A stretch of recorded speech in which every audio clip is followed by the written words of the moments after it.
بسم الله الرحمن الرحيم. السلام عليكم اخواتي في الله. النهارده عندنا فيديو كده ان شاء الله، يعني ازاي نستفيد بكل حاجه في الوقت بتاعها. يعني مع بدايه الشتاء كده يا جماعه بيبقى اللبن بسم الله ما شاء الله كتير، وبيبقى اللبن يعني لبن دسم يعني. فاحنا هنا جبنا حوالي 4 كيلو لبن. 4 كيلو لبن دول يعني ان شاء الله هنفورهم وهنبيتهم يوم في التلاجة وهنطلع منهم القشطه. طبعا اللبن هنا كان جامد شويه، يعني انا كنت جايباه من عندي جماعه بصراحه، كان مخزنهم اللي عنده يعني، بس ما كانش متفور. فاللبن ده احنا هنفوره بتاع حوالي 4 كيلو لبن. احنا هنا هنعمل قشطة. القشطة دي يا جماعة هنطلعها من اللبن، عشان كده لازم بص اهو اللبن بيفور معانا. اللهم صل وبارك على سيدنا محمد. عشان كده لما نجيب لبن وحبينا نعمل منه قشطة لازم نتأكد من مصدر اللبن. لازم اللبن ده يكون لبن احنا عارفين انه اللبن دسم، ولبن يعني اصحابه عندهم امانة مش مزودينه مية. اللهم صل وبارك على سيدنا محمد.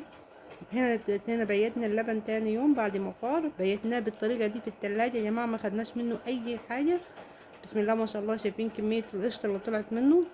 القشطه دي بتنفعنا في حاجات كتير، يعني القشطه دي احنا ممكن نحوشها اصلا ونعملها زبده، وممكن انت تستخدمي القشطه نفسها في حاجات كتير في المخبوزات. يعني انا عن نفسي ساعات والله بستسهل، بسم الله ما شاء الله شايفين 4 كيلو، ساعات بستسهل يعني واستخدم القشطه في المخبوزات على طول من غير ما اعملها زبده، بحطها في اي عجين انا بس بعمله بحطها فيه.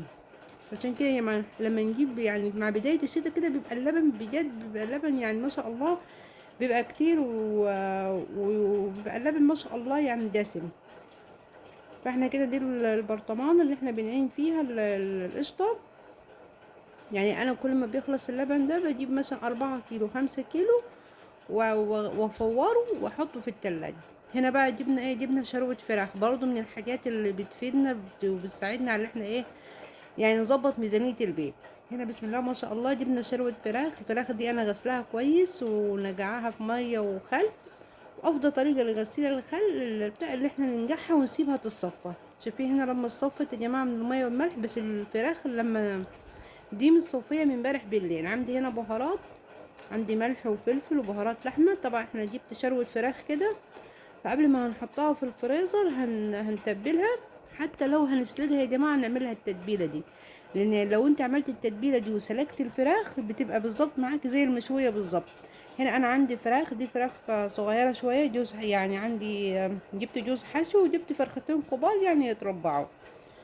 فيا جماعة لما ننزل نجيب حاجة نجيبها مرة واحدة للبيت ولخزين البيت، يعني ده بيساعدنا بصراحة ان احنا نظبط الميزانية. انا كده بتبل الفراخ. الفراخ دي انا مش هطبخها دلوقتي خالص، الفراخ دي احنا هنعينها عندنا في الفريزر وبس. احنا طبعا غسلينها كويس قوي يعني، وانا بقول لكم انا كنت جايباها قبلها بيوم ومبيتها يوم في التلاجة. هنا عندنا البصل وعندنا ملح وفلفل وبهارات فراخ. اللهم صل وبارك على سيدنا محمد. عندك توم بودرة. تحاولي بعد ما تغسلي الفراخ كويس، زي ما بقولك من افضل طريقة ان غسيل الفراخ ان احنا نغسلها تحت الحنفية تحت مية جارية، وبعدين ننقعها في مية بملح ونسيبها تصفي ونبيتها يوم في التلاجة. نحطها في المصفاية ونبيتها يوم في التلاجة. هنا زي ما بقولكم انا كنت جايبة فراخ حشو، كنت جايبة فراخ يعني تتربع. اللهم صل وبارك على سيدنا محمد. وقبل ما نعينها في الفريزر نعمل لها ننضفها كويس ونعملها التتبيله دي. دي فراخ هتتحشي يا جماعه، يعني بعد ما هنطلعها من الفريزر لما نيجي نطبخها باذن الله هنعمل لها خلطه رز وهنحشيها رز. بس بصراحه لما بشتريها كده بتدي طعم جميل. يعني انا بحاول افرغ الجلد كده من اللحم واحشي فيه التتبيله. التتبيله هي عباره عن بصل وملح وفلفل وبهارات فراخ وتوم بودره وبصل بودره. اللهم صل وبارك على سيدنا محمد. الفراخ دي يا جماعة دي بإذن الله احنا هنسلقها، مش ولو حابة تشويها تشويها، بس التتبيلة دي بتساعدنا على ان الفراخ تديكي طعم الشوي. هنا انا هحاول ان الفرخة دي كبيرة فهربعها عشان اعرف برضو ان ايه ادخل التتبيلة في كل حتة في الفراخ. يعني طالما الفراخ ما شاء الله عندي كبيرة وانا كده كده هسلقها يعني او هشويها، فبربعها. اللهم صل وبارك على سيدنا محمد. وبعد ما اربعها بتبلها. هنا بحاول اقسم الورك من الصدر. اللهم صل وبارك على سيدنا محمد. صدقوني يا جماعه يعني انا بصراحه لما بعمل كده برتاح، يعني لما اروح اجيب مثلا شروه فراخ مره واحده واسيبها عندي في الفريزر، يعني خصوصا لو حد مثلا عنده مثلا مرتب معين بيقبضه اول كل شهر، فيعمل ميزانية للحاجة حتى لو الفلوس خلصت معاه مثلا في نص الشهر. طبعا احنا عارفين دلوقتي ايام المدارس والمصاريف كتيرة، ده بيساعدنا بصراحة ان كل حاجة تبقى موجودة في البيت. يعني ممكن يكون مش معاك فلوس بس كل حاجة موجودة معاك في البيت. طبعا احنا اللهم صل وبارك على محمد كده هنا ربعنا الفراخ، وكمان والله مش ربعتها يعني الصدر بتاعها كان كبير، عملتها اكتر من اربع، يعني اكتر من اربع قطع. احنا في الاول زي ما قلنا عملنا اللبن، بعدين جبنا شوربة الفراخ. اللهم صل وبارك على سيدنا محمد. الحاجات دي هنعينها عندنا في الفريزر يا جماعة، بتبقى جاهزة، يعني بتوفر عليكي في الوقت وبتبقى طعمها حلو. وكمان جاكي ضيف على غفلة مثلا مش عاملة حسابك، بتطلعيها جاهزة. يعني انا يعني الفراخ صراحة لما بجيبها ما بشيلهاش الا بالطريقة دي. هنا زي ما انتوا شايفين انا بفرغ الجلد واحشي البصل بين الجلد وبين اللحم. بتبقى بقى والله يعني انت لو هتسلقيها وتحمريها بتبقى الفراخ معاكي كأنها مشوية. اللهم صل وبارك على سيدنا محمد. يعني الفراخ ما نشيلهاش يا جماعة الا وهي متبلة كده، بتبقى طعمها احلى بكتير. اللهم صل وبارك على سيدنا محمد وعلى اله وصحبه وسلم. بصل وملح وفلفل وبهارات في فراخ، لو عندك توم بودرة بصل بودرة، عندك بابريكا اي يعني بهارات بقى، ونشيلها كده ونعينها بقى في الفريزر بتبقى معانا جاهزة. اللهم صل وبارك على سيدنا محمد وعلى اله وصحبه وسلم. يعني زي ما انتوا شايفين زي ما بقول لكم، يعني التتبيله اللي هو البصل والملح والفلفل بنحاول ان احنا نحطها بين الجلد وبين اللحم عشان الفراخ تشرب معانا من التتبيله كده. بسم الله ما شاء الله كنا خلصنا كل الكميه معانا، وهنكيسهم بقى ونعينهم في الفريزر. يعني نحاول يا جماعه ان احنا نستفيد بالوقت بتاعنا ونخلي كل حاجتنا جاهزه كده في الفريزر. اللهم صل وبارك. نعمل ميزانيه يعني والله لو عملنا ميزانيه هنلاقي نفسنا الحمد لله في فايد معانا كمان من مصاريفنا. اللهم صل وبارك على. واهم حاجه طبعا ان انت توفري اكل لو انت عندك اولاد لازم توفري لهم اكل. يعني ما ينفعش يبقى بيت مثلا فيه اولاد وده في يوم مثلا ما فيش اكل، لا احنا نعمل حسابنا من اول الشهر وننزل نجيب حاجتنا اول باول ونشيلها جاهزه كده. اللهم صل وبارك على سيدنا محمد. طبعا زي ما انتم شايفين كده انا بكيسها اول باول. ودي ما شاء الله الفرخه اللي كانت كبيره اللي قسمتها على تمانية، دي ممكن نعملها فرخه مشويه يعني ان شاء الله باذن الله. لما دي احنا لسه احنا دلوقتي احنا يعني كان وقت بالليل واحنا بنعينهم دلوقتي في الفريزر. في اي وقت بقى حبينا نعمل نلاقي الحاجه جاهزه على طول في الفريزر. اللهم صل وبارك على سيدنا محمد وعلى اله وصحبه وسلم. طبعا احنا بناخد كل البصل معانا والملح والفلفل ونقفلها كده تيجي بقى عايزه تسلقيها عايزه تشويها. اللهم صل وبارك على سيدنا محمد وعلى اله وصحبه وسلم. هنا برضو عندنا برضو هو لما بتجيبي شروة بيبقى عندكي بقى شوية كبد وقوانص حلوين، هدول لوحدهم بيبقوا أكلة في يوم تاني. يعني نجيب فراخ مثلا شروة فراخ زي كده ونحوش القوانص والكبد، دي لوحدها بيبقى ممكن تعمليها بمكرونة.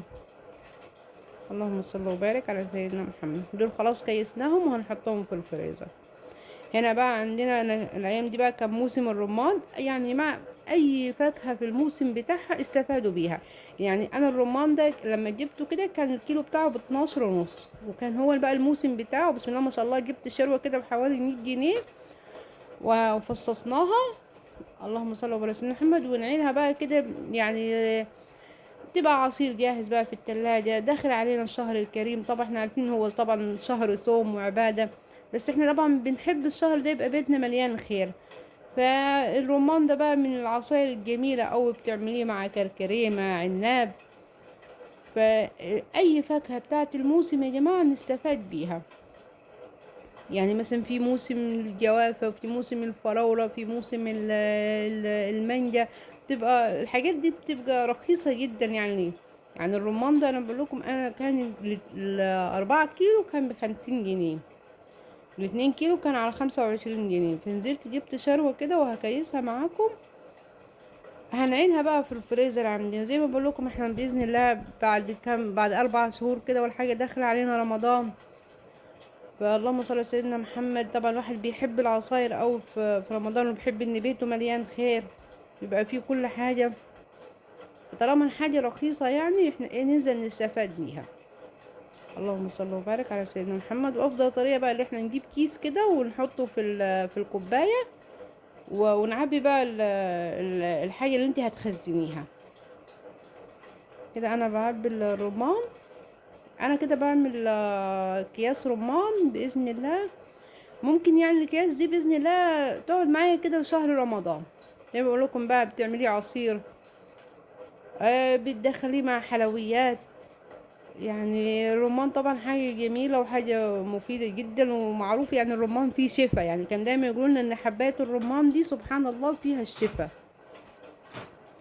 انت في اي موسم دلوقتي، انت في موسم فراولة، في موسم البرتقال، موسم البلح، نجيب ونخزن.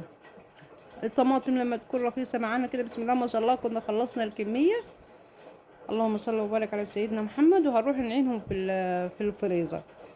يعني يا جماعة اللي انا بقول دايما ان الفريزر دي بصراحة يعني بقت حاجة من الاساسيات في البيت. يعني بصوا، يعني قبل الرمان بشهر كان طالع البلح. برضو جبت شوية بلح خزنتهم. طبعا بتغسليها كويس وبتنشفيه من المية اهو. برضو بينفع البلح بصراحة، يبقى طول السنة موجود معاك وبيبقى في رمضان. هنا بقى الليمون. برضو الليمون يا جماعة، الليمون بيوصل عليه ايام بيبقى بكيلو، كيلو ونص. مانجا. اللهم صل على سيدنا محمد. برضو هنا خزنت بامية وملوخية. دايما يا جماعة نستفاد بالحاجة اللي موجودة. يعني انا لما خزنت الملوخية دي كانت تبقى رخيصة قوي. ودي المانجا برضو يعني كان قبلها بشهرين كان المانجا، وهنا بقى بعدها بشهر كان البلح، وبعدها طلع الرمان. يعني انا شايفه يا جماعه اللي احنا يعني ضروري يعني نحاول نوفر الديفريزر دي. والديفريزر الدراج بصراحه افضل بكتير من اللي هي الصندوق. لان دي احنا بصي احنا كده انا عامله، يعني انا شايله الفاكهه لوحدها، وعامله درج للخضار، وعامله درج للحم، وعارفه الحاجه بتاعتي موجوده فين. فانا شايفه بصراحه ان الفريزر دي بقت من اساسيات البيت. يعني الواحد يجيبها بالقسط، يعمل جمعيه ويجيبها. لان انت بتنزلي تجيبي الحاجه هي ورخيصه وتستفادي بيها طول السنه، وخصوصا طبعا على الشهر الكريم. السلام عليكم ورحمه الله.